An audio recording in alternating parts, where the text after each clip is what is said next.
Hello, everyone. This is Tom Fox back again with Pamela Fierst-Walsh in our three-part series on significant issues around EV batteries. Today, we're going to take up the Inflation Reduction Act. Pamela, first of all, welcome back. Thanks, Tom. Love being here with you. So let's just start out right out of the box. What's at stake for consumers through the implementation of the Inflation Reduction Act? We're talking about $7,000 off of your EV battery purchase, which is a pretty big deal. That is a big deal. Is that a credit on your tax return or is it some other form of remuneration? It's taken now at time of purchase. I think when it was originally passed, it was a little bit more complicated, but they've worked to simplify it so that it can be taken at the time of purchase. I should say that it's capped for the cost of a vehicle at $55,000, then like $80,000 for a van or an SUV truck. So Now, I think I'm a recovering trial lawyer and we have our own separate math as trial lawyers, but $7,000 up to $55,000 car or an $80,000 truck, that's between a 10 and 15% discount right off the top if I'm doing my trial lawyer math right. I think my public school percentages tells me that you're correct, Tom. So what are some of the requirements for EV battery production under the Inflation Reduction Act to trigger this consumer tax incentive? Okay, so bear with me on this. We're talking about two different categories of things that go into an EV battery, okay? We're talking about the components. So that's like the hardware around a battery. And then we're also talking about the critical minerals that go into the battery. So beginning in 2024, battery components cannot come from a foreign entity of concern beginning in 2024. And then by 2029, all of the battery components will need to be assembled in North America or manufactured in North America. So for 2024, 25, it's 60% of the battery components have to be manufactured in North America. And then that goes up 10% per year to 2029. So that's the battery components. You can really tell in that it is a dedicated and deliberate policy shift to bring that manufacturing back to North America and to ensure that this modern piece of technology, the EV car, is something that's woven into the fabric of our economy. Now, for critical minerals, so this is lithium, graphite, copper, that go into an EV battery. Beginning in 2025, an eligible vehicle cannot be that were extracted or processed or recycled in a foreign entity just simply can't be there. So beginning in 2025, you can't get any of your critical minerals that go into your battery from a foreign entity of concern. We covered those in the last episode. Shorthand, Russia, Iran, North Korea, and China. So Do now, we have an we can acronym give for an those four acronym. countries yet? I think FEOC is really enough acronym for us at the moment. And I should say that in that it's not simply about the actual country, but you get into, because we're talking about where they're extracted, processed, or recycled, it isn't simply about that country, but also ownership of the facility that's doing that. So the Department of Energy and the Department of the Treasury are working through how you determine an FEOC for the purposes of compliance. It gets really technical. I'm not going to cover it here. There was a comment period that closed in January, and we're looking for updated instructions on that. But you can imagine that the ownership of a company that processes a certain mineral is complicated. They're working through ways to figure out how, if that company is owned in large part by, say, the government of one of those FEOCs, but it's not located in that FEOC, still would not qualify. So the complications are pretty significant, but they're working through it. Are there any threshold amounts that are going to come up for the critical minerals later in this decade? Let's see. So by 2027, 70% of the value of critical minerals in the battery has to be extracted or processed in the US or in a country with which the United States has a free trade agreement or be recycled in North America. Yes, thresholds. You mentioned early on the policy decision or policy choice made with this component of the Inflation Reduction Act. I'd like to explore that a little bit because it struck me that one, obviously, the creation of EV batteries or the construction and manufacturing of batteries is a policy consideration, but also we have, if not reshoring, bringing to America manufacturing facilities. But it also struck me there may be a national security aspect to this. Do you see that as, if not specifically stated, something that's on the mind of the authors of this bill or the administration? 100%, Tom. Look, I don't think we can overstate that the global economy is transitioning from petroleum based to minerals based. And we can argue all day long about how fast and how well we're handling that transition, but the transition is happening. And if you're looking at an issue around national security and national strategic control over resources or ability to access that new economy and reap the economic benefits of it, then you have to look at what is the US manufacturing base like for that participation. So, absolutely, looking at the national strategic and security implications of this are pretty profound. The topic of compliance obviously is near and dear to my heart. How do you determine, or perhaps I should start with who determines compliance with this component of the Inflation Reduction Act?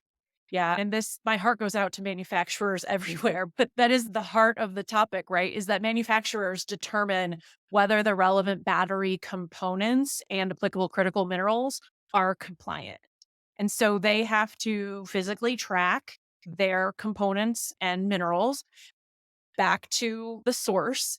And then they go from there. That's really how it works. As a result, what you're looking for here is a whole lot of supply chain traceability. You have to track the battery cell and the components for specific batteries. And then for components in particular, it's done at the time of manufacture or of assembly. For critical minerals, it's done from the extraction point and the processing and recycling point. So these critical nodes in the manufacturing supply chain, again, coming from the earth to the finished product, knowing at each of those stages, the manufacturer has to be able to certify that. We talked in a prior podcast about traceability and knowing who is in your supply chain. But it strikes me once again that these requirements actually have a significant business reason. And could you just re-articulate that from your perspective? Absolutely. So I think first and foremost, we're talking about offering to your consumers a significant advantage for purchasing your product.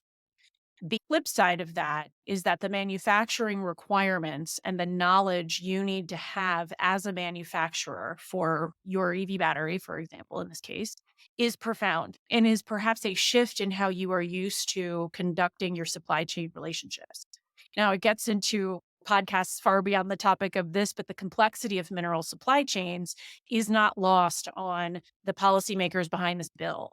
And auto manufacturers are in essence being coaxed into shifting their mineral supply chain practices for a slightly larger set of outcomes beyond simply giving a benefit to a consumer and selling more products. And so it's incredibly complicated. However, this is only the beginning, is my prediction. We are not going to see a decrease in governments caring where their products are coming from or sourced from. We know consumers care. We know their sustainability requirements. We know there's a whole lot of concern about the environmental aspect on things. But from a pure geostrategic perspective, I don't think governments are going to start caring less about where the economic benefit of these manufacturers are going. And so companies are well advised to take into consideration all those factors beyond simply the purchase tax benefit to a consumer. Pamela, I'd like to focus on consumers Hmm. just for a moment and maybe take things in a little bit different direction because I had someone once say that if you're fined or penalized for being not in compliance, you understand that, you reserve for it, and you have a bottom line cost.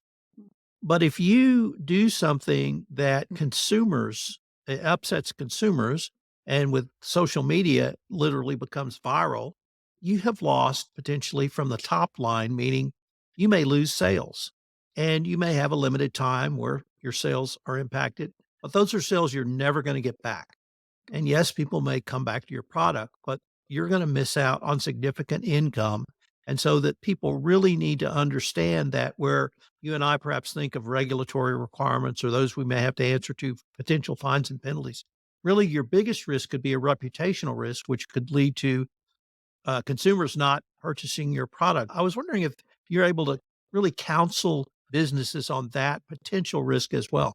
Absolutely. I think it used to be the case that companies closer to the consumer felt that reputational concern almost entirely. Their upstream manufacturers maybe didn't feel that because when consumers walk with their feet, it's the name brand they're walking away from. It isn't necessarily all the actors in their supply chain. But I think that over time, and as consumers become more sophisticated, and as supply chains become more transparent, and as reporting requirements increase the visibility of decisions that are made along the supply chain, you have to take in a much more holistic sense of where reputational risk is coming from. So it isn't simply, I bought a product with a fruit on it and that's the logo and I love it or I don't love it. Now, when you look at that logo, you're thinking about all the supply chain decisions that are coming from way further back. I think that there aren't manufacturing companies who aren't being asked about these things because because the consumer facing companies are demanding more of their upstream actors. And as a result, everybody's in it together. Pamela, could we end by, or rather, could I end by asking you told us who determines compliance. How is compliance enforced under this law? Yes, there's an answer and then there's of course like a little bit longer answer. I think that the short answer is that in 2025 there's going to be like an upfront system. They call it, meaning that automotive companies will submit attestations and certifications and documents that say they're compliant with FEOC requirements. And then the IRS and with analytical support from the Department of Energy, is going to review the submissions and produce a ledger and tracking numbers and all that. It's a little bit complicated, but automakers will be able to receive the credits sold based on the numbers reported to let me back up there. I'm not explaining this very well. Let's make sure we edit this part. Automakers will be able to receive credits for the compliant vehicles sold up to the number of ones that they attested to. And so if you say we have 50, then and you sell those 50, that's it, that your credits are out. You can't go selling 75 if you said you only have 50. That's going to be a complicated dance, I think, between the regulatory powers around it. Well, unfortunately, we are near the end of our time for this episode. But before we leave, I wanted to ask you if our listeners wanted any more information on yourself, your services, or maybe even to get in touch with you, what might be the best place or way for them to do so? Please find me on LinkedIn, Pamela Fierst-Walsh. Pamela, thanks again. I hope our listeners will join us for our concluding episode in this three-part series, EU battery regulation and battery supply chain. Pamela, thank you, and I look forward to continuing this conversation. Thanks a lot, Tom.